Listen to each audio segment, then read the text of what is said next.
Well, I reckon we start on behalf of Madra, Kerry, and myself. I'd like to welcome everyone and thank you for joining us today. I'd also like to acknowledge the Gurnai people, traditional custodians of the land on which we're gathered, and pay my respects to their elders, both past and present. I don't want to take up too much time for everyone to introduce themselves today, so hopefully it won't be too long before we can actually meet face to face. We really need to keep talking and planning online for that time when it happens.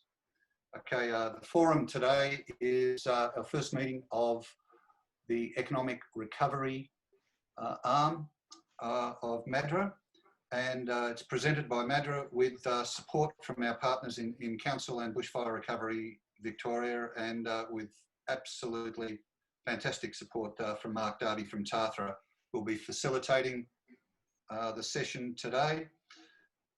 So the intention of this forum is to continue to promote an inclusive discussion with interested people in the district around the economic recovery for Mallacoota. Economic recovery isn't just by itself, it will incorporate most of the other arms. If we look at tourism, that comes under economic recovery. If we look at the natural environment, that also will come under economic recovery.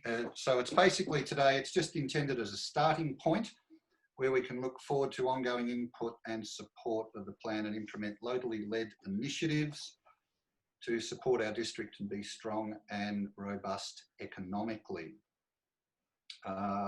As Eva said, Callum Wood is here. If anybody has any problems with Zoom. So, Callum, did you just want to come in and say if there's Any anything housekeeping you really want to bring on board with us today? Yeah, so first of all, hello to everyone and thanks for joining us. The first one is just to be aware that the session is being recorded in the interest of community members that might not have been able to join today, so they can view it at a later time. The link to this recording will be available in the weekly newsletter and the Madra update in the mouth. Just remember to have your microphones on mute to minimise background noise. If you put your Zoom setting on active speaker view, you can focus on the person presenting rather than the gallery if you'd like to. That option's available in the top right corner of the Zoom window. If you'd like to change your display name, you can do that by clicking on your own tile and clicking on the three dots in the top right corner and renaming. We'll have 3 presenters this evening, followed by some time at the end for questions and discussions. Feel free to ask questions or make comments at any time throughout the forum using the chat function. You can access that at the bottom of your Zoom window. Just click the chat button and the chat window will come up. Mark will take those questions and comments and put them to the presenters after the formal presentations. And we'll also be doing a short survey made available online in the weekly newsletter as another opportunity for you to provide your input. So I'll hand it back to Mark. Okay, thanks for that, Callum. Now we have 3 speakers coming today.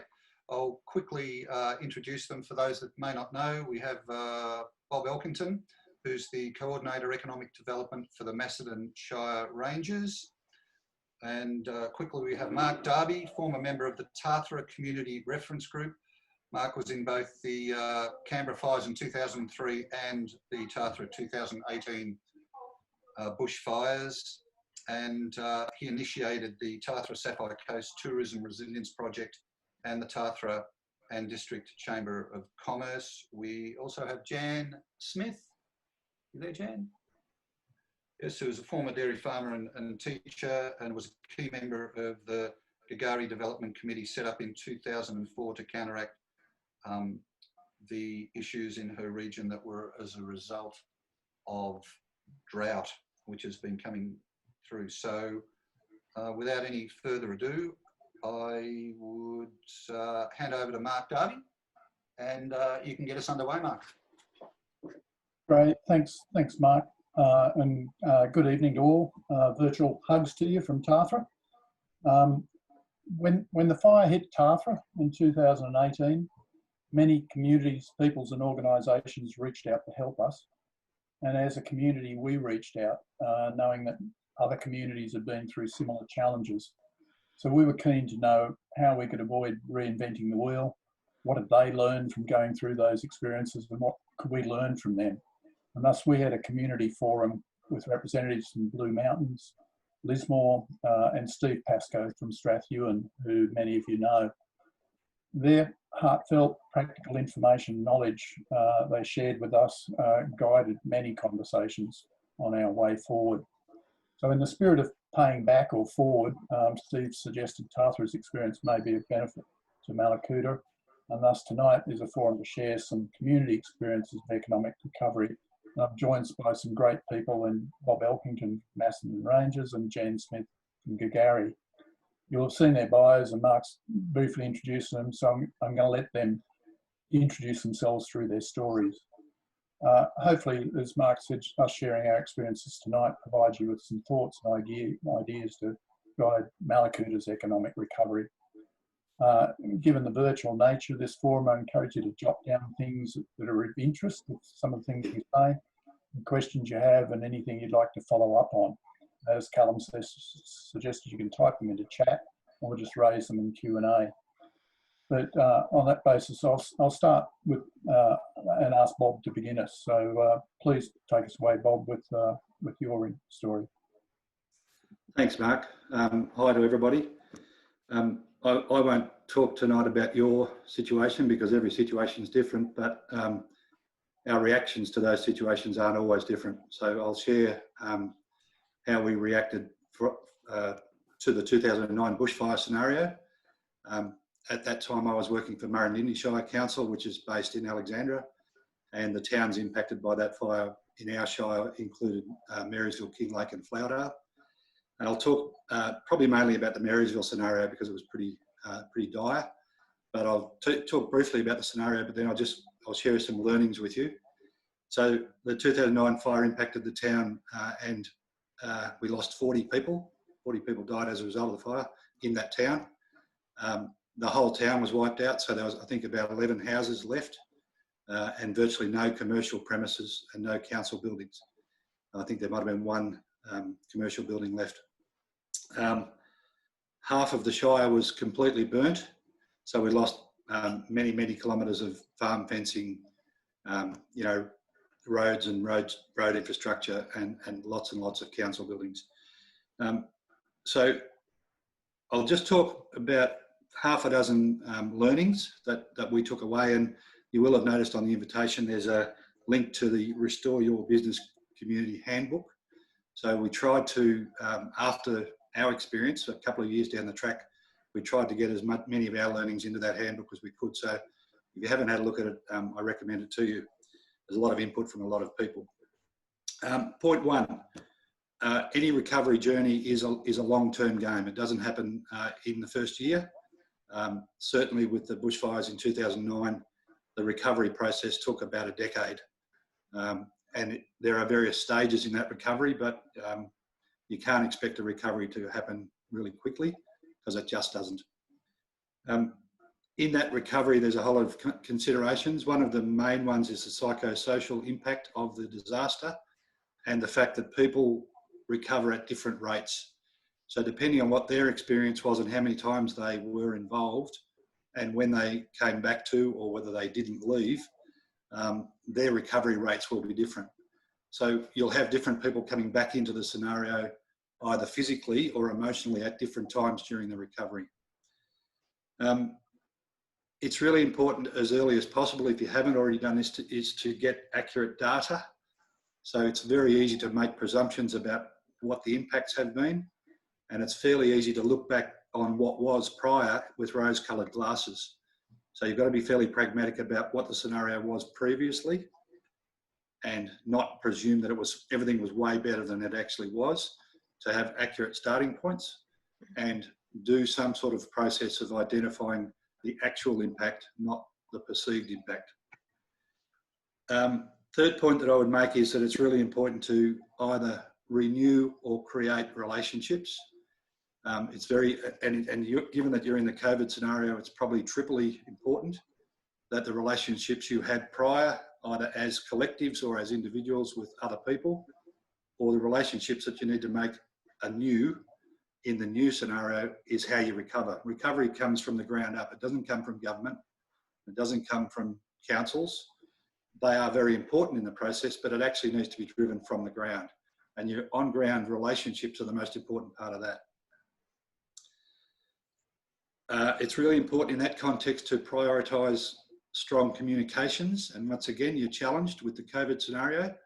Luckily, we've got Zoom and other mechanisms, but if you can't stay in contact and you can't have accurate and up-to-date communications about what you're trying to do, how you might go about it, who needs to be involved, then it's very difficult. So make sure you prioritise communicating. And it's great to see this type of forum, because this will make a hell of a difference. I think it's really important to make sure that you know what your future looks like. You don't know you've got to where you want to be unless you know what it is. So you need not only an exit plan from your recovery phase, but you need to know at the end of it whether you've got there or not. If you don't know what you're aiming for, you'll never get to it. So if you all have a collective view of what it might look like at the other end of your recovery, you are able then to build a plan to work towards it. If everybody has a different view of what it's going to look like at the other end, you'll probably all end up in a different place. Do you want your future to look like what it was, or does it need to look like something different?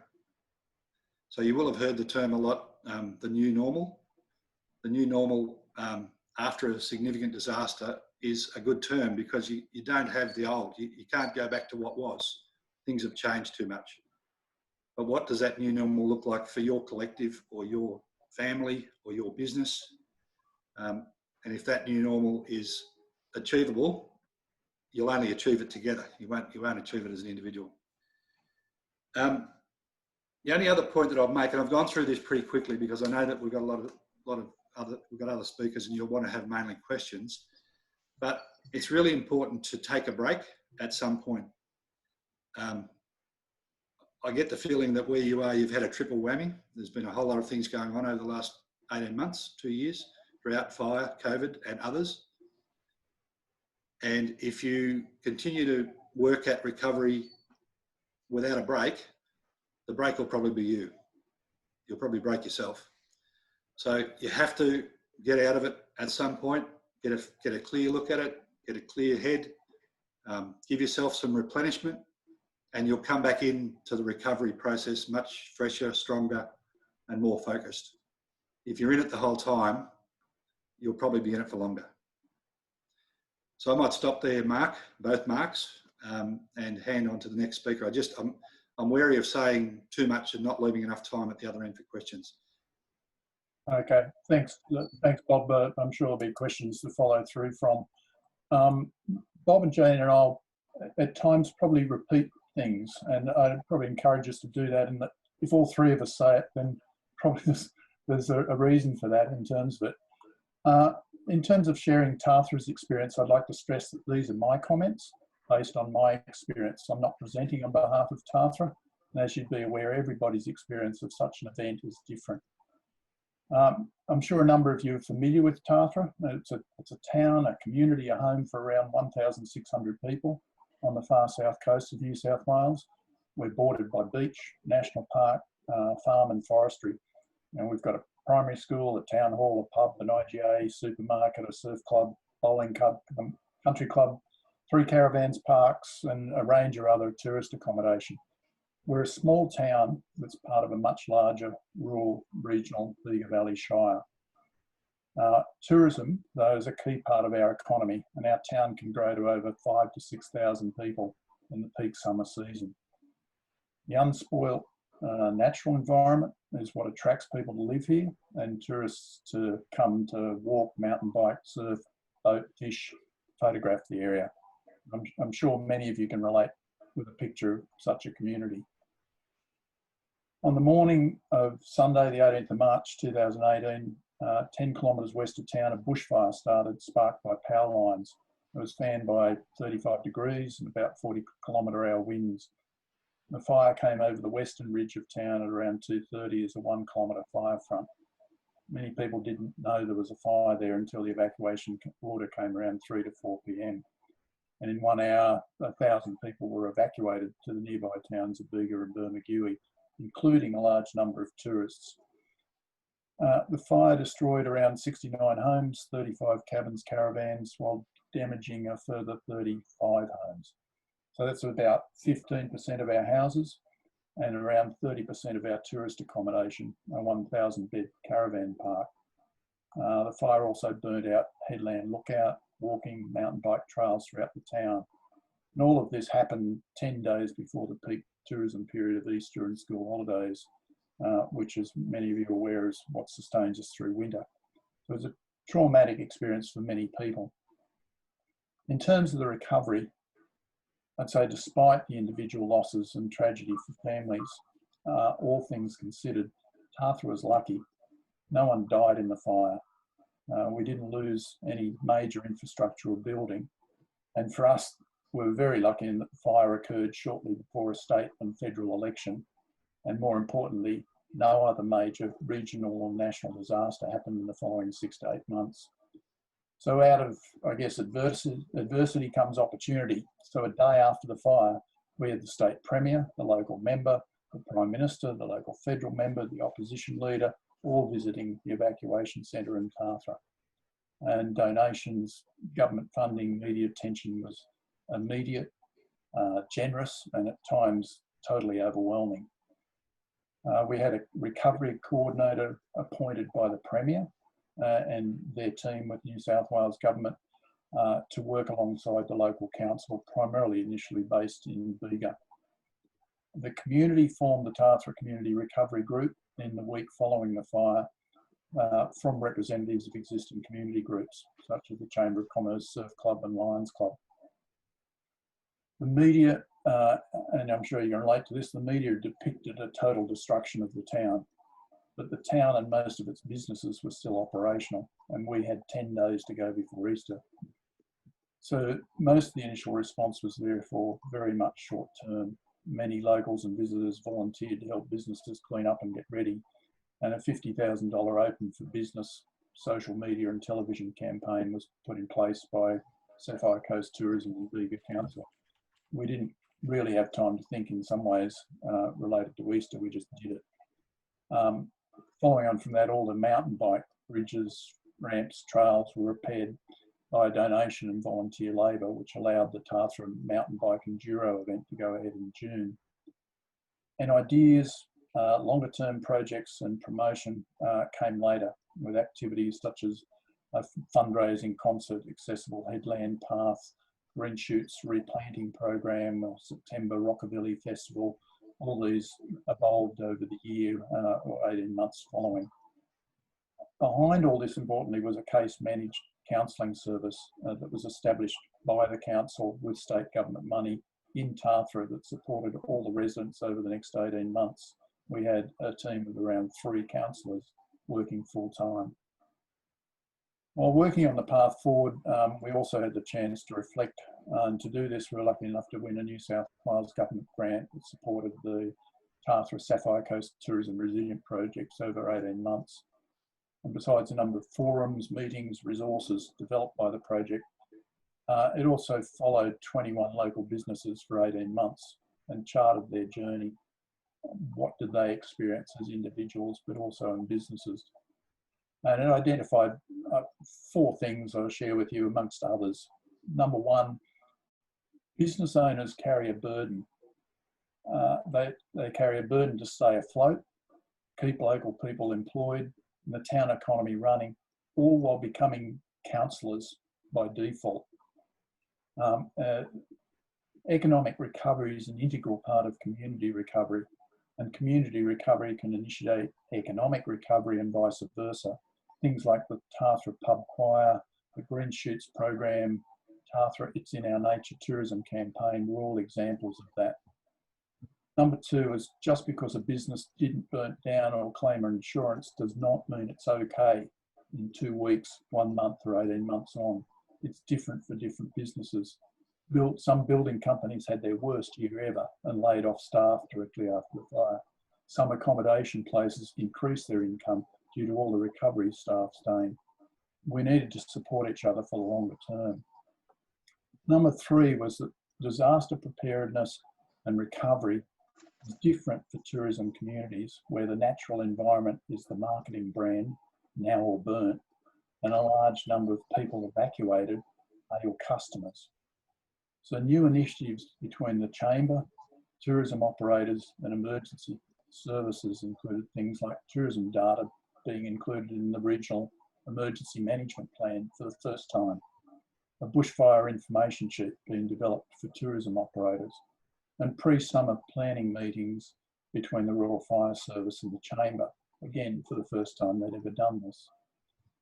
And number 4, the value of having a town media spokesperson and a consistent message. We identified a person in terms of that. Our mayor and recovery coordinator were excellent, but they didn't represent the town and had many other responsibilities and messages. It was key for us to actually have a town person that could speak to the media. Where are we over 2 years on? Around 30 of the 69 homes destroyed have been rebuilt. So 2.5 years, less than half are rebuilt. And the 1,000 bed caravan park remains closed. It might partially open this coming summer, the 3rd summer after the fire. This past summer of 2020 was to be our summer of recovery, when businesses finally recovered lost income and benefited from new initiatives they put in place. One of our major local attractions, Bird on the Perch, a terrific bird park, closed in February 2020 this year, as it could no longer put its animals under bushfire stress. This is an impact nearly 2 years after the fire. So what were some of the things we learnt? 3 things that allowed us to move forward that were really important. 1 was reaching out, 2 was cooperation, and 3 was communication. So reaching out was really accepting help, forming new links and partnerships. Offers came from all over, and these included things like fellow business owners from interstate, from real estate caravan parks, calling up saying, "You don't know me, take out a pen, jot these points down and stick them to your wall. You'll need to think about this over the next 12 months. Or one single little email from the Buddhist relief group, Tzu Chi in Sydney. We replied, started a conversation, and within 2 weeks, representative drove 6 hours and put $50,000 cash into the community through direct grants to families and individuals. Number 2, cooperation. Cooperation in ways we'd never explored before, between businesses supported by the Chamber, between the Chamber, Council, Tourism, State and Federal Government, between the Chamber of Commerce and Emergency Services. Embracing groups and people into our team allowed us to achieve so much more. It was very handy to have the local member and the mayor on speed dial. We had a shared, consistent message, and we discovered new ways of working together between emergency services and tourism and the Chamber, Council and tourism marketing. Communication, having effective, honest and timely communication was essential. This included communication with community, tourism campaigns, importantly engaging supporters that had reached out to support us, and also tourists that had been through the experience as well, and people who had come into town to support us. And proactively sharing these stories with media, council, governments and tourist agencies. After a year, our social media sites were also refined. So we had a Tathra Strong web Facebook group that then remained as a separate community gathering and reference point, and a Visit Tathra program through Facebook and Instagram promoting professional image of Tathra. We're really lucky to have the skills of a local professional photographer and social media manager who's taken all of that on and developed Visit Tathra to what it is. And our images now get shared widely across the region, but also the state and Australia because of their quality. 3 things we wish we'd known or had heard more clearly: insurance, data, and pace yourself. Coming back to insurance, this was a consistent one. People wish they'd known what was in the fine print, but more importantly, what was an insurance broker? Many businesses had no idea what an insurance broker was or did, and they saved a number of our businesses hundreds of thousands of dollars up to a year after the event, and often not through their existing insurance policy. Data, and we talked about, Bob talked about the impact on business and accurately knowing that impact. It's important. The other interesting one for us was that in working with the recovery team, Council, Red Cross, especially when they finished up, all the contact details of individuals and businesses that had been impacted couldn't be shared with the committee due to privacy legislation. We had to recreate it all from scratch. A positive from this, though, is that the one place in the community that was better informed and up to date with any of these records was the post office. And I swear Australian Post to this day have no idea how much they contributed to Tathra's recovery. And the third point, pace yourself. As Bob said, take a breath, smell the flowers. It was 2 years for our committee in terms of work, and then Lions Club took over, and we're just finishing up now 2.5 years later with some things still being sorted out. We've just started the coronial inquiry into the Tathra bushfire. The point within that, in terms of pacing yourself, celebrate the small steps. Give yourself a break and give each other support. 3 things that have come out of the disaster for us that have made our community economically stronger or a better version of itself, beyond some of the new attractions that have been developed. From a business perspective, we've got new mobile towers, better internet reception, and the NBN which followed. But we've got, number one, stronger, more resilient businesses. Businesses were challenged to think differently, update their operations and plans, in many cases supported by the Chamber through workshops. And this allowed them to become more innovative and make hard calls. They were also stronger together as a chamber. And this was probably best demonstrated by the reactions recently to COVID. Just another challenge, band together, get on with it. Number 2 within that was Tathra. It's in our nature. We have a very clear image now of what our community values and what we promote in the natural environment. The original Tathra, it's in our nature campaign, tourism campaign, involved locals sharing what they love about the place. And this has been followed by the development of Visit Tathra. It's an image we're all proud to share. And number 3 is a better Tathra. So with the development of infrastructure projects such as accessible playground, headland walk, new lookouts, extended mountain bike trails, tourism information board, all that kind of happened as part of it, and we're better for it. But probably more important is a better Tathra.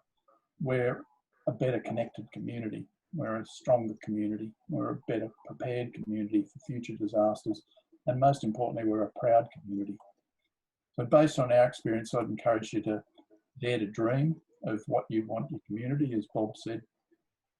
Have a clear set of agreed values that guide this as to what the community actually values, and keep the big picture and remain open to possibilities.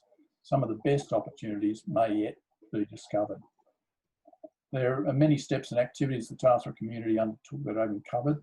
They're outlined in the Tathra report, so I'll leave it there and expand on things of specific interest in Q&A. But now I'd like to hand over to Jan Smith to share Gagary's experience and maybe challenge your ideas of what economic recovery is and how a community makes this happen. So Jan. Hello everyone. I come from a little place with 190 residents and about 200 people in the surrounding areas. I'm not a local, I've been here 60 years and I came as a school teacher to a very vibrant community with 180 kids in the school, a kinder full of kids. You could do all your weekly shopping in the little town. And I guess like so many small little rural communities, you put your head down, your backside up and you work through life. You have your children, you build up your farming enterprise as we did. And over a period of time, we didn't realise that our little town was slowly shutting up shop and dying. And the realisation came, I guess, when the millennium drought hit in 2004, what Gagary was. And I guess the first thing we realised was that nobody was coming to save us, we had to save ourselves. It would have suited council and government for us to all disappear, but we took it upon ourselves that we needed to do something. And we conned a bit of drought money out of the Shire and put on a barbecue at the local produce store, which is one of the two businesses still running in the place. And we hoped to get 100 of the cockies together because it was a safe place for cockies to go. And we were staggered to find 300 people that day. And it made us look what had happened and what we'd allowed to happen over those 60 years. Everyone had retreated. Nobody knew how to milk cows without any water. It was the first time in 60 years of my life in Gagari that we had to face up to milking our herds with no water. And Gagari with no water is dirt. A few of us got together and we decided the one thing we could do was to connect our community. And everything we did was really grassroots. We looked for ideas of how we could get people together on an ongoing basis. And a guy I was working with in the next door town told us to have a farmers market. Well, we didn't believe it would happen, but we had no other ideas. So we put together and we made a farmers market in such a way that it was a gathering space. We had music and chairs and free coffee and all sorts of things, which today it still has. And that began the progress of Gagari starting to work together and like each other again. Little steps. We walked round and round in circles and didn't have a clue where we were going, I can tell you that. And we started with a purse of $700 that we were fortunate enough to get from a defunct organisation. Those little steps have got bigger and bolder over these last 16 years. That $700 now has turned in our little community group, has over $1 million worth of assets. We've turned our little community into a little powerhouse. Not understanding where we were going in the first place, what we did understand that we put people together. And we put people together in such a way they started to talk to one another and want to support and help one another. I reckon I've made 10,000 scones and cream over this period of time. But you know, you feed someone and all of a sudden they get comfortable and start to chat. The people who thought we were crazy when we first started now stand shoulder to shoulder. There's no boss in Gagari. There's just a community who, when you say, hey, let's clean up the walking track, will say, yeah, when do you want to do it and how many do you want? Along the way, the community had lost its milk factory.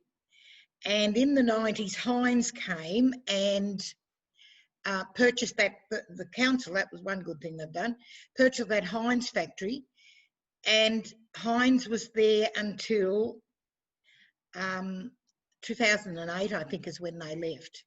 By 2008, our little community had learned to work together. It was running a very successful market, the biggest one by far in the area, and it was empowering the community groups. All our community has some role to play, whether it's the community cottage who run the crafts part of the market. That has empowered our community cottage to maintain our community car. We'd have lost the community car because we didn't have any resources, but now we've got the next 3 cars in the bank. It meant the recreation boys could run a chook auction, and that's powered up their development up at with the footy and netball clubs. The CFA run the barbecue. They no longer have to sell raffle tickets because they're a beautifully equipped CFA. The school come on board to make enough money to take their kids on excursions. And so by making the community partners in the market, it developed a relationship. It didn't matter who you were, it's what you did that became valued. At the same time as the market started, we started the music festival. Well, a music festival in Gagari, I can tell you we raised a few ideas when that started, but once again, that was started by a friend, Max from Melbourne, who came up and bought us some music for the first market. And when we'd been going well for 12 months, we asked the guys to come back, and they said, I reckon we could have a music festival here. And there was some fairly bewildered looks around the development group table that night when I said Max wants to have a music festival. The attitude of Gigari is, what have we got to lose? And if other communities would just understand that failure doesn't matter, and the more you have a crack, the more you succeed. We still think at some stage we'll skin our knee, but so far, whatever we've tried has been successful because the community have been with us. And as I said, keep giving them scones and cream and time to smile and celebrate, and it's amazing what people will do for you. In 2008, I think it was, when Hines decided their time was up in Gigari, they came to the development group and said, look, we're shifting to New Zealand. This is what the parent company wants us to do. They said they'd stay 15 years and they stayed 17. So it was something we were expecting all along. They came to us and offered us $50,000 to help the community build through the next few years.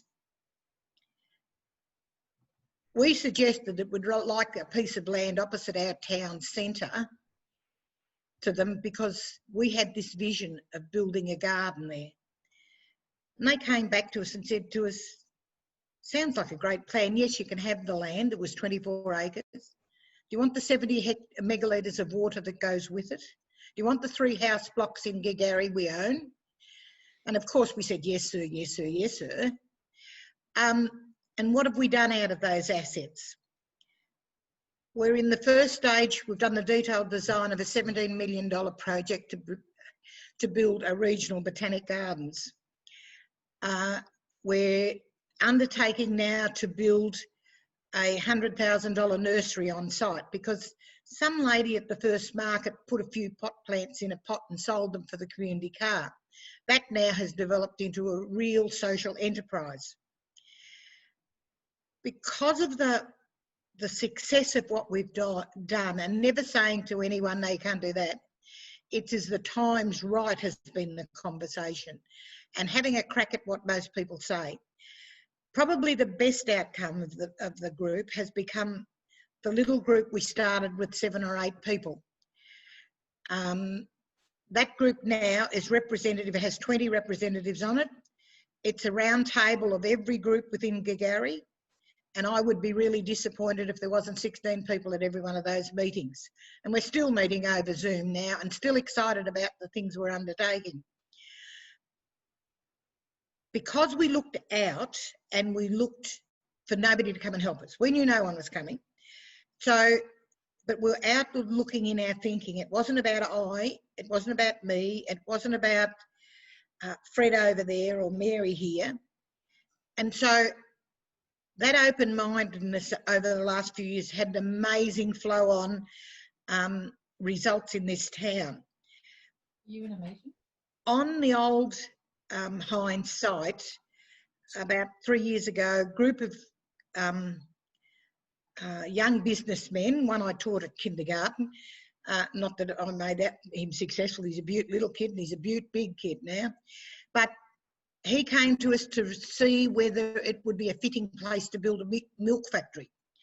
And they were perusing the area about where they were going to go, and we invited them into the hall to talk about it. And they were very blown away by the positivity of the community. It was what we can do for you. 12 months after looking at lots of sites around the Golden Valley, they came back and said, this is the place we want to build our milk factory. That milk factory's up and running now. They've got a cheese factory just been built beside it that will be up and running in August. That was the start of the reinventing, by being open-minded and welcoming business into our community and not belly aching to the Shire about, oh, it might smell and it might do this and it might do that. People started to take note. 3 years ago, I suppose, we had an overture from a solar company, and there's a $140 million solar plant going in, created by a Victorian, but owned by an Italian. that Italian said to us, it was a funny conversation. I'm talking to him from Rome and he's talking to me from Gagari last winter, and he said, we have never been welcomed. We've built these farms all over the world. We've never been welcomed like we have in Gagari. There's another little agricultural firm called Kilter, and they sort of thought they could sneak into Gagari. But nothing happens in a little place of 190 people without someone getting a whiff of what's going on. And we put the scones and cream on again and ask them around to ask, what are you up to? And this amazing little group of blokes working for a superannuation company are creating this magnificent agricultural enterprise within our community. They're looking for 3,000 hectares of land. They're growing organic tomatoes, organic grains. And I went for a bit of a sticky nose a couple of weeks ago to see what was going on. And in the worst part of the town, right out in the sticks, here's these beautiful crops, beautifully fenced, all smiling at us. They're bringing in workers all the time. They're using local merchants to do the work they're doing. It's just adding to that workforce and the complexity of our community. And the last thing that we've been willing to get up is the guy in the old Heinz factory has been working for a couple of years to get a biodigester up. If we can get those 4 things up, it's $250 million worth of investment in our town. We didn't go hunting for one of them. They came looking for a place where they'd be welcome. And I think so many times people in little towns like us forget that most things you can work through. The word no is the last thing you want to be uttering, not the first thing you want to be uttering. And, you know, the conversations have been brilliant and ongoing. So this little town will have done the whole circle in those 60 years since I came here, with the opportunity for people to work, to live, to play. And I've got to say that we did it with very little council support, and in a way that taught us to stand on our own 2 feet. You know, there's nothing like going to council and have them saying, oh, you've got to do a plan, you've got to do this, you've got to do that. By the time you get it all done, you've forgotten what you're trying to do. So by having to stand on our own 2 feet, it means that the partnership we've got with council now is as a true partner. They stand beside us because they believe that we can do what we set out to do. They believe that they won't get any flack over it, as they won't. And I think they can have a few wins off the back of us, which we're very happy to give them. But nothing of this could have happened without a community who willed themselves to do better. 60 years ago, when I came to Gagari, it was ugly. There's about 10 trees in the joint. Over those 60 years, they decided they wanted a pretty little town, and they've planted thousands of trees, and it's now a pretty little town. We were very lucky 3 years ago to win a regional Arts Victoria Towns the word won't come out. One of their art grants, that transformation grant, which we build a sound shell on our botanic gardens. And that's been the part of this beautiful partnership that we've created with a guy who came over from England to join the project. We thought he was an Aussie when we asked him to come and join the project, but he comes from England. He now comes every year because he feels Gagari's his second home. What's come out of it? As I said, it's blown from the music master. We're creating this beautiful sound walk where repurposed bits and pieces are able to be played and made into beautiful instruments along a walking track that's going to adjoin 2 towns that don't much like each other. But it'll be a beautiful tree-lined space, and perhaps lots of conversations that happen along that track. I've been at this now for 16 going on 17 years, and I'm yet to be weary. And I was lucky that I retired when we started, and Every one of the ones we started along with, except one old guy that sadly his health gave standing. We celebrate lots of fun. We have lots of beautiful events here where people join together, enjoy one another's company, and still they still see the purpose in what they're doing. We make a bob out of everything we do. We don't make two bob though. So it means that we're an inclusive community. Everybody can have a seat at the table. But it is amazing how when you say, hey, I've got this idea, and they'll say, oh, that sounds good. What are we going to do? How are we going to do it? So if I've got anything to say to you is the most important part of any community is those people that stand beside you and the scones and cream you're going to feed them. Thanks, Dales. Thanks, Jan. Reminds me of one of Jan's comment to me, and a few people have commented on that in terms of the food equation. The general comment around Gagari, I understand, is if they see Jan coming with scones and jam and cream, they say, look out, she's after something. That's right. No such thing as a free feed, is there, Jan? No, no such thing. Look, to probably capture the initial point in terms of Jan's there, she could probably add to it that there's a question that's already come up in the chat there. And I'll go back to Bob. The question there is, was there a process used to create a collective, united, clear vision for what the future post-recovery looked like? And what? There was no vision. No, for Marysville initially. So I'll let Bob. Oh, sorry. Yep.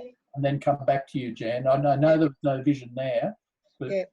I'd be interested in Bob's response to that. And now coming back to Jan in terms of after that. Yeah, there was. It took a while, and I'll pick up on a couple of Jan's points there too, that it took a while to get a positive attitude and it took a while to get the partnerships to work, but they worked once there was that clear common voice, single voice and single vision.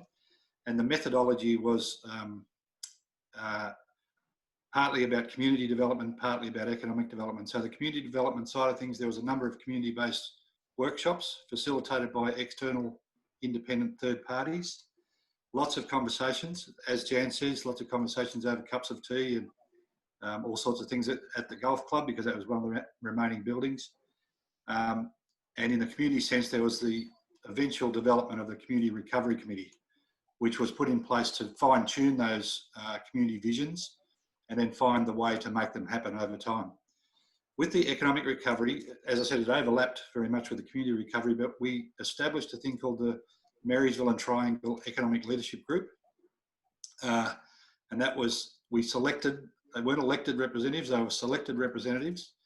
And once again, it was the very ground up approach. So we had a representative from the Marysville tourism body that existed pre-fires. We eventually got a member of the Chamber of Commerce on, but they weren't, in that sense that different people recover at different rates, they weren't ready when we first started, but within 3 or 4 months or 5 months, they were ready. So we got them on board. We had 2 council officers. One was a bushfire recovery officer and myself, economic development. We had an independent chairperson from a Melbourne accounting firm. We had 3 industry sector group representatives, so from different industry sectors. So we made sure we got a good cross section. We had a representative from the major tourist attraction in the area, which was Lake Mountain Alpine Resort. And we had someone from the agriculture sector as a separate rep. So we had about 8 people around the table. They were all local. They all were out of businesses, except the 2 council representatives who both had previous business experience.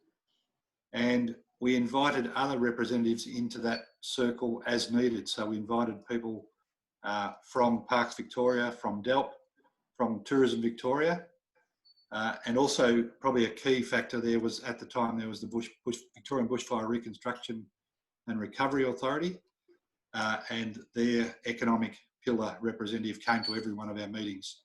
So we had an in back into government, and where the funding was coming from through Bruce Bailey, who was the economic representative from Vibra.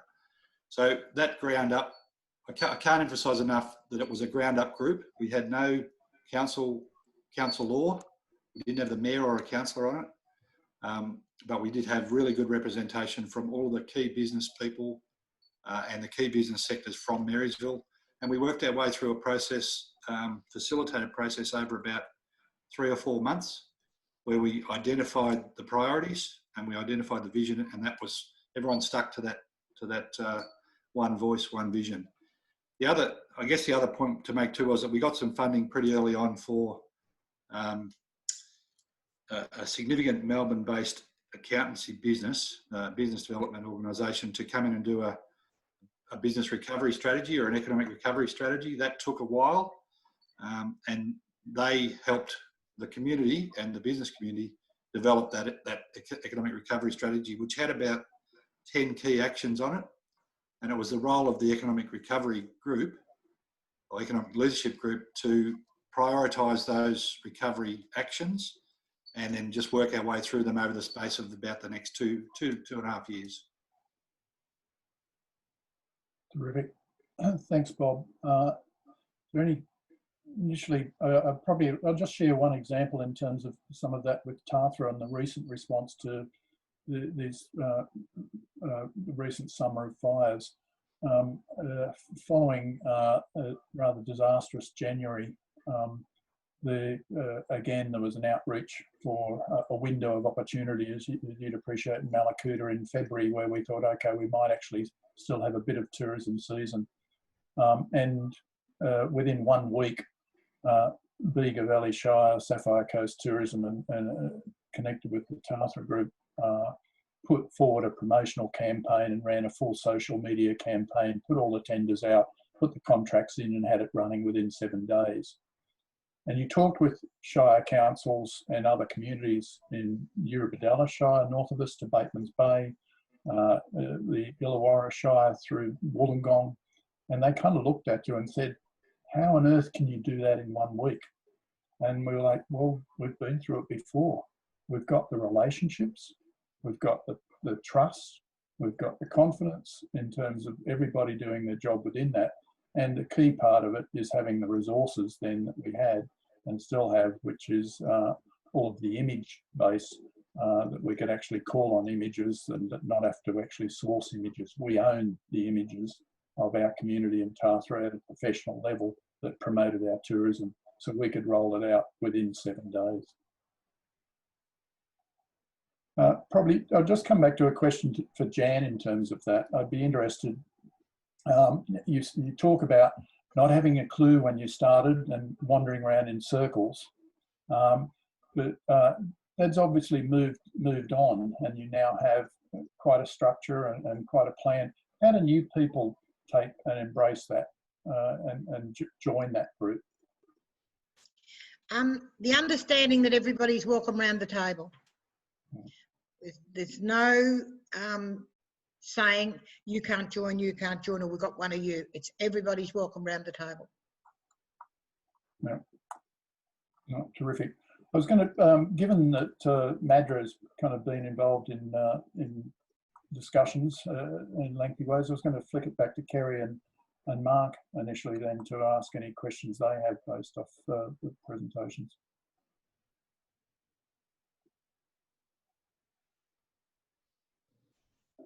I certainly don't have too many questions at this stage. You've explained things really well and given quite a lot of good ideas that we can certainly look at moving forward with.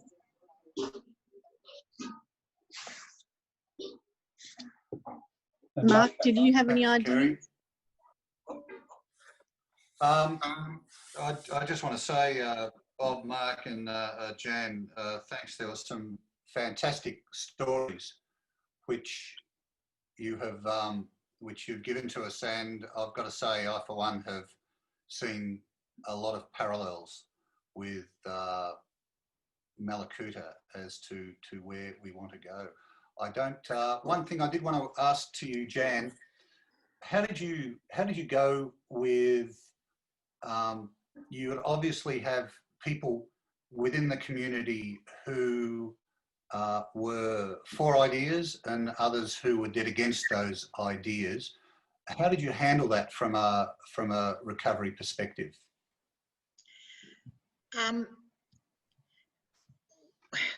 We've got an ideas library, right?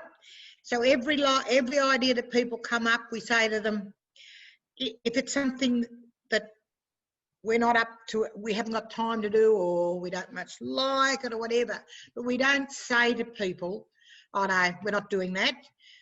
We would say, you know, if someone wanted me to work more than I work now, I would say, look, when I've got a project finished, we'll have a really good look at it. But we park things in the library. We never say that's a bad idea, or we can't do that, it can't afford it. Let's put it in the library till the time is right. So people don't feel like they haven't been heard. They feel like someone's listened to what they've said. Because we've had some cranky ideas over the past. But you know, the funny part about it is some of those cranky ideas have really borne great fruit. Terrific. Thanks, Jan. Lisa, I think you had a question.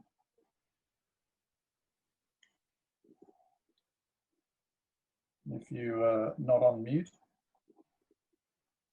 Where are we?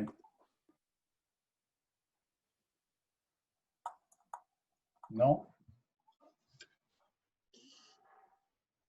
Okay, if you have a question, Lisa, you can put it through on chat, or you can unmute and ask the question.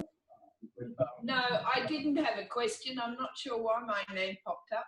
Oh, you've got a little hand up next to your name, so. Oh, that was, I must have hit the wrong button when I was trying to do a chat. Sorry. That's fine. Yeah, I mean, obviously, you listen to a story like Jan's, and it's a bit of a classic. You know, from little things, big things grow.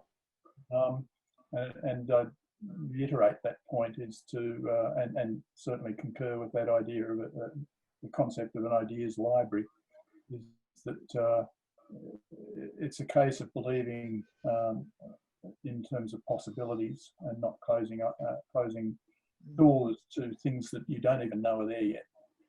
And from that, other opportunities present that can't even be imagined at stages. Mark, if I could add to that, I agree entirely with Jan that the ideas car park was one that was used a lot in Marysville and other parts of Murrumbidgee.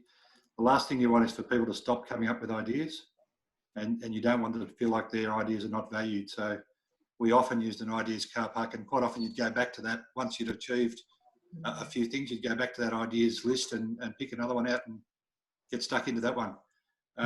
The other point that I'd make too is in a recovery process, it's really important to have small wins along the way. So you might have some big projects in mind, but it's also really good to have some small, easy pickings. Pick the low fruit, get them done, give people some acknowledgement, enjoy it, have a little celebration, and it keeps everyone involved and motivated and going forward, as opposed to feeling like they're stagnating or heading backwards. And probably just to give a couple of examples of that too, my comment on economic recovery is not separate from community recovery. Things that people considered community recovery and were funded under community recovery actually had an impact on economic recovery. There's a couple of classics within that for Tathra. One was the initial involvement of Tathra, It's in Our Nature. If you look at the raw original videos that came out of that, it was local kids and local people sharing their experiences of what they still loved about Tathra and the fact that Tathra is still there. And that just went out really as a very raw promotional campaign. But it, involving the local people in that campaign, engaged them in a sense of being proud of their community and engaged them in a sense of really welcoming people back to the community. And in that context for us, it was very important.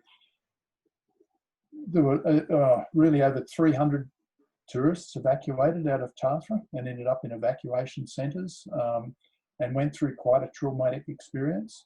70% of those people came back. 70% of them, quite a few of them came back for the anniversary of the fire because they had shared that experience with us. 30%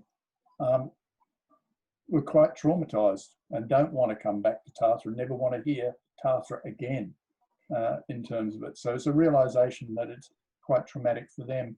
But it was a big difference that we've now engaged as a conversation with emergency services, because the police and emergency service had no idea how to handle the fact that they had 300 people up the back of the room that didn't lose a house but and wanted to get out of the area, but nobody was talking to them. Nobody involved them in the conversation. Yet, as I say, they were our customers. They were the ones that were going to come back. They were the ones that were going to loyally support our town. And again, as an offside to that, an interesting project that kind of happened was the Green Shoots replanting recovery program within Tathra, where we invited tourists to come back and plant and be involved in the replanting of the town and the recovery of the town. Now, it's a pain in the arse for council to organise, it's a pain in the arse for Landcare to have extra people, but it was important to have a couple of hundred people on that headland planting 4,000 plants, because they were then invested in that recovery and emotionally connected to the town in a way that wasn't before, and in a positive way too. There was a real positive coming out of it, and it inspired a lot of economic recovery as well from that. So I've got one that Martin has just given a question up, but I just wanted to quickly ask Bob if I could. I know that I wanted to, if you could talk a little bit on your experiences with Marysville. I know that there were actually, I believe there were 2 recovery committees that formed at the time in almost opposition to each other, and was wondering how that was handled by the community. And the other thing was, how did you find with bushfire recovery in relation to the business community in Marysville after the fires? I'll answer the second one first. So the bushfire recovery was very, very difficult for the businesses because there was very quickly no product. Well, leave aside all the psychosocial issues that were there. Lake Mountain Alpine Resort had virtually been wiped out. That was probably the #1 product. The forest and beautiful waterfalls and things around the township had been pretty much wiped out. So all of those nature walks and picnic grounds and waterfalls had been devastated. And what was a very pretty little town with lots of guest houses and that sort of thing no longer was a pretty little town with guest houses. So the business side of things was very, very difficult. And it took quite a number of years for it to get back on its feet. I think probably the thing that saved it was that there was a very big push to, #1, get Lake Mountain Alpine Resort up and going again. So there was quite a lot of, this is all about the one voice. So there was a very clear voice that we needed to get some major attractions back up and going as quickly as possible. So the one voice from all the business people to government and to other agencies was we had to get Lake Mountain up and going. So there's a lot of advocacy into government about that. Another voice or another direction with one voice was that we needed to get accommodation back into the township. So there was a very strong push to get accommodation back in the form of small B&Bs, but right through to the new conference centre and an accommodation venue right in the middle of town, 100-bed conference centre. That took a while to get built, but when we look back now, those 2 major attractions have had a big influence on other businesses' preparedness to step back in and reinvest. So there was clarity around needing those big attractions to be there and get up and going. And the day there was an announcement around the investment back into the Vibe Conference Centre, a number of small businesses then reinvested in their own sites. But that's not to say that there were a lot of businesses that went out of business. There were a lot of businesses who sold up and moved away. But taking on Jan's view of the world, that created an opportunity for someone else. So for anyone that hasn't been back to Marysville, if you've been there before, pre-fires, if you drove back into the town now, it looks not like it did, but it looks like a vibrant, pretty little town that people are wanting to get back to. But that's, what are we, 10 years down the track, 11 years down the track. So that's how long it's taken for the town. I guess it was like that 5 or 6 years ago. And now I've forgotten your first point. What was your first question?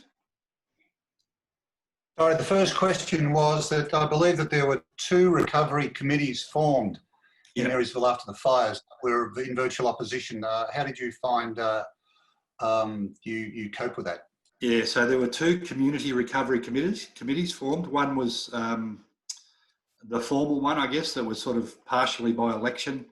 The other one was an informal one that was developed by residents. I guess the picture might be a little bit the same as Mallacoota, where you had a lot of non-resident ratepayers, a lot of holiday homes, a lot of accommodation for visitors. So about 50% of the residents or the landowners in Marysville were non-resident ratepayers. And there was a fairly strong push by the second group to go a certain direction. And some of it was political and some of it was social. The political aspect was a little bit around the government funding to rebuild homes as opposed to rebuild accommodation venues. There wasn't as much funding, or if any, for the second dwelling. So there was a group that was pushing pretty hard to have more support around that. But how we dealt with it, the biggest effort was to try and get the 2 groups to recognise that there needed to be one. So there was a lot of work put into helping people to understand that unless there was one voice, no one was going to listen. You know, no politician is going to say, yes, you want this and you want that. I'm going to go for that one. If you both want the same thing, people are going to support that one thing. So it just took a long time for those groups to recognise that they weren't gaining the ground they could if they had a common voice. And eventually there was a melding of the 2. But I wouldn't say that melding was as successful as you would like it to be. It would have been great not to have 2 separate groups in the first instance. But they were both separate. They were community recovery groups. They were separate to the economic leadership group. And I think that economic leadership group worked because they were able to get above local politics and above personalities and into high-level strategy. So their job was to work out what needed to be done at the high level and how that might happen. And there was more independence, I guess, too. There was an independent chair and there was independent government agencies involved, as opposed to all locals. I hope that answered the question. Thanks, it does. And Martin, would you like to expand on your question?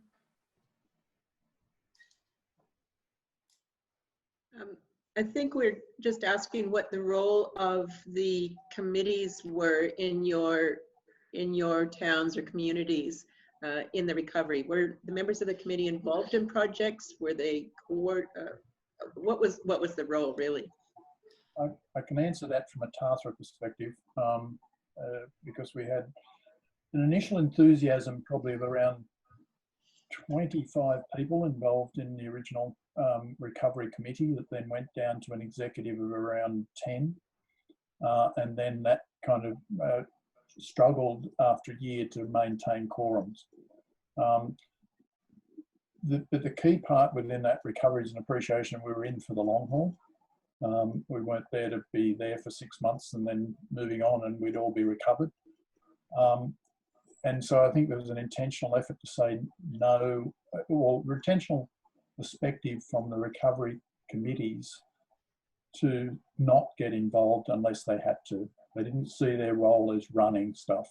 They're all, and this is a key thing, is to say my key point about cooperation. There's a lot of government agencies, a lot of other not-for-profit groups, council, a lot of paid staff that were there to actually work for us. So we spent as much time as we could helping facilitate and ensuring that the community outcomes that we wanted were passed on to those people and guiding that and then letting them get on with it. So they had the resources, they had the they were paid full time to do that job. We saw our role as being able to prioritise and let those groups get on with that. And in many cases, some great ideas within the community, we just coordinated the funding and let the established community organisations get in with it. And a key part I've heard in terms of recovery is that, you know, a group like our recovery committee is not there to take over from the existing community groups. It's there to make them stronger and to engage them in part of the recovery, because they'll be there long after the recovery process is finished. Thank you.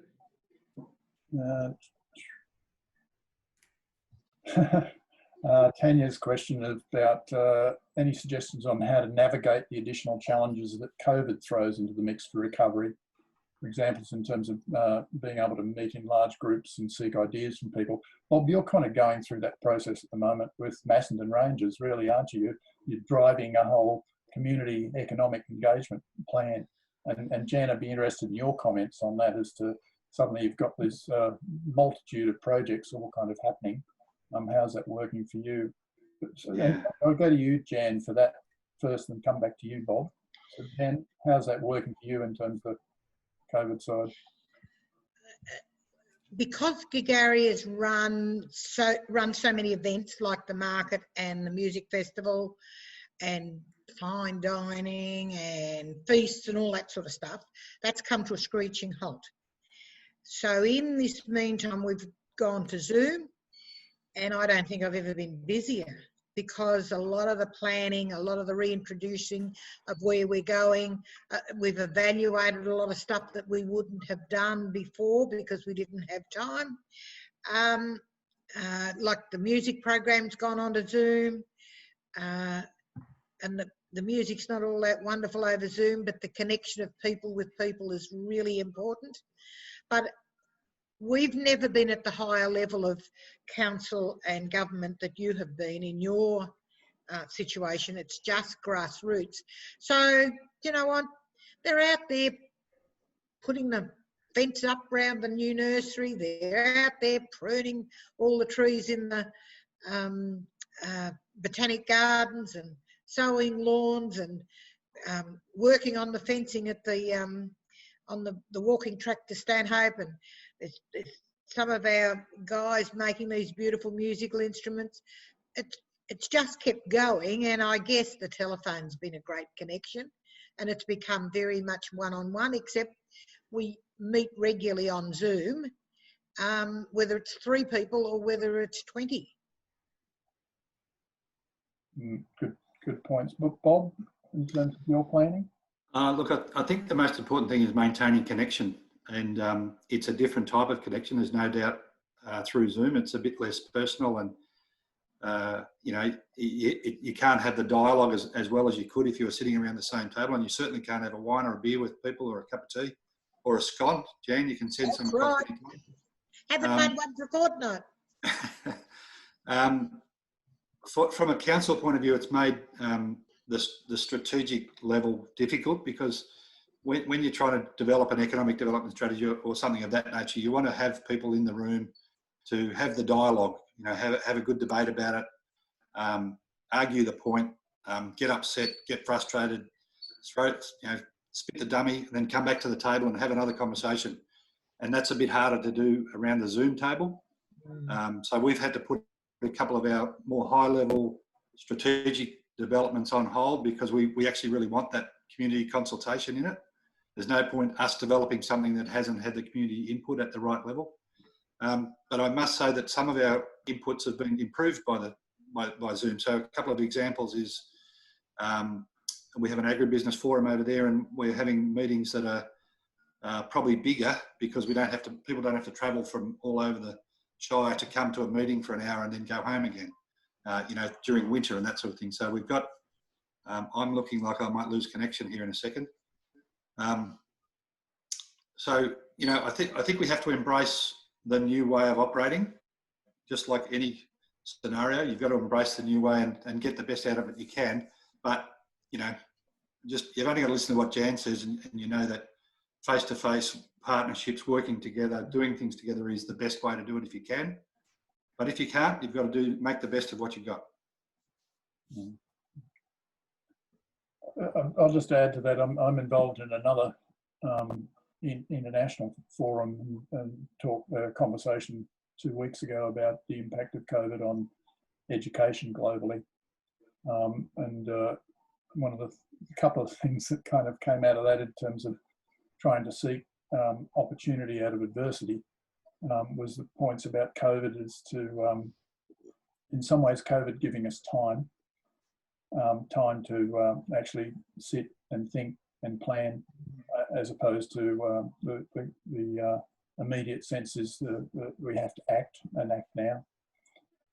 The other one was a positive in the fact that we seem to have bipartisan support of that there's no longer a major aversion to the concept or scared nature of national debt. So both government political parties no longer have a fear of national debt. Therefore, there is a commitment there to support Australia's economic recovery. As many have said, for whatever it takes. And within that, I think a different perspective on that in time, even as Josh Frydenberg commented about the size of our national debt, the fact that we're looking at the 30-year economic recovery, I think will change conversations about the fact that some projects, like Gary's is a good example, don't happen within the election time frame of the next election. They take 10 years in terms of gestation, and therefore I think we'll have more openness and more discussion about long-term journeys and perspectives that extend beyond the next polling platform or the next election. So just some positives and thoughts within that.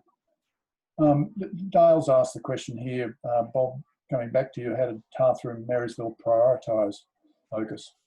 What was especially from Marysville, it's like, my God, where do we start?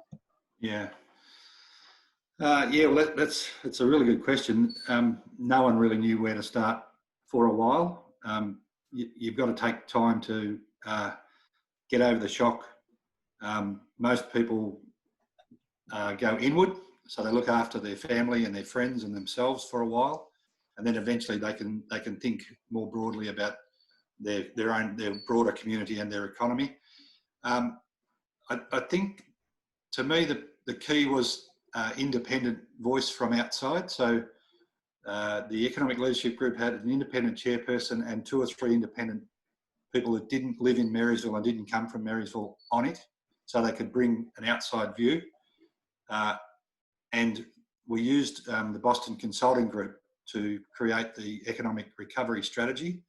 And they were all Melbourne-based people who came up and spent time in the community, a lot of time just talking to people about what is, what would you like it to look like, and if it was going to be like that, what would you think are the most important things?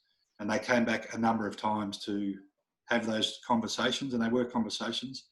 But because they were independent, they were able to, I guess, ask some hard questions about perspective. I'll give you one example. There were a number of guest houses in Marysville, and most of the local community and probably a number of the visitors that have been going to those guest houses for 50 or 60 or 70 years had a particular view of them. And my view of them as the economic development manager at the time was that 2 or 3 of them were well past their use-by date. They were probably unsafe from a fire point of view. They were probably not up to the current standard that visitors would require. And I'm not suggesting that for a minute that you'd want them to burn down, but the view that people had of those businesses and that sort of romantic picture of those accommodation venues was very different to the view I had, because I was independent of it. I didn't have a history there, and Boston Consulting Group didn't have a history there, and they had a different view of it as well. So that outside view, I think, is really important, because when you're in a community and you're in your own business, you've got a particular set of lenses on, and the rose-coloured glasses can make you look at the past in a very different way. And what you need is an accurate view of what was and a vision of what could be. And then the middle bit is the strategy. How do we get there? I'll just add a bit from Tarthra's perspective. I don't know if we really, we really didn't end up with a written, clear economic plan. I think it was more a sense of a list of priorities, really, rather than a plan. So at times, I think we missed opportunities where initiatives that are, say, different examples in terms of social or community recovery were missed as opportunities that could have been more in terms of economic recovery, because we didn't have a big picture, and it wasn't always integrated within that. And we looked at things as, you know, very much in silos, which was problematic at times, as opposed to having a big picture. And that's my comment of keeping a big picture, looking at it and seeing where opportunities can cross-fertilise. So a project that might be seen as community recovery really has great economic recovery opportunity within it as well. And the other side within that is being able to look at stuff, especially from a recovery committee's perspective, was looking at things where people would say, okay, which one have we got to get onto first? It's like, well, hang on, there's a project that the state government's already doing, or there's a project that is actually the responsibility of the council, and they're really just looking for our input. Let them get on with it. So it really didn't need much direction from us, as opposed to just confirming what the priority was, a sense of collective agreement. And so many things could be achieved in terms of priorities by other groups, and without us having to get in the middle of things. So it was really having that bigger picture in terms of it. I'm noticing we've got about 5 minutes left, so I'm just checking in terms of any other questions or priorities. As Callum said, we're looking to send out just a reflection response that people can send back by email that kind of looks at it and thinks, okay, what were the takeaways for you on reflections? Which things didn't we have the chance to talk about that you would have liked to talk about, or which things didn't we cover at all that you'd like to know further about, that give you a point of reflection for tonight in terms of where to from here. You know, what other conversations be useful to have, what points were useful from this, and where to go from there for you guys. So I'll hand it back to Mark probably at this point, and Mark, just 4 minutes to go. Was there any summary that you wanted to make? Okay then, first of all, I just would really like to thank Bob, Mark, Jan for you coming on today and to really do it. And in the 4 minutes or the few things we got left, I thought I would just give a bit of a things as to where I see us going now, and then give Kerry an opportunity to come in and give some ideas. So we've listened and heard from some really good things today. So this is our first actual meeting that we've had. We are wanting to get an economic recovery subcommittee up and running. So I'd like to ask for everyone here today if they would like to come on board to be able to help with that subcommittee. All and everyone is welcome. I would just say that Kerry and I can't do it by ourselves, and probably Eva as well. So the more people we can come on board, the more ideas we will get, and the better Mallacoota will be for that. So I would like for everyone today also to start thinking of ideas of our economic recovery as to where we see Mallacoota going, how we would like us to go into the future, and to list those ideas so that we can have a start, and not just ideas for the tourist season, to perhaps look at year-round ideas that will help us in relation to recovery. So my next, the plan that I've got up at the moment is that the largest and most important thing that I've been talking to people about is in relation to communication and power for Mallacoota. So I've spoken with AusNet Services, with Telstra, and with the NBN, and they are willing to come on board for a Zoom meeting at our next meeting to answer any questions that any members in the subcommittee or from Mallacoota that would have in relation to economic committee. Sorry, it's the first time I've done this. So for economic recovery, because getting good internet and getting a stable power platform that we're not having 52 power outages a year I think is a priority for us. Kerry, is there anything you'd like to add to that? I think, Mark, that I'd just like to say thanks to everyone for joining in the forum tonight, but also that no idea is too big or too small. I think that we certainly want people to submit their ideas, and we're willing to listen. Anyone that wants to come on board and offer their assistance is certainly welcome.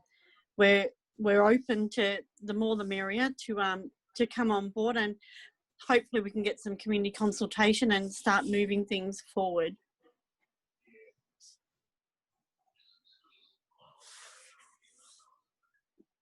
Thanks for that.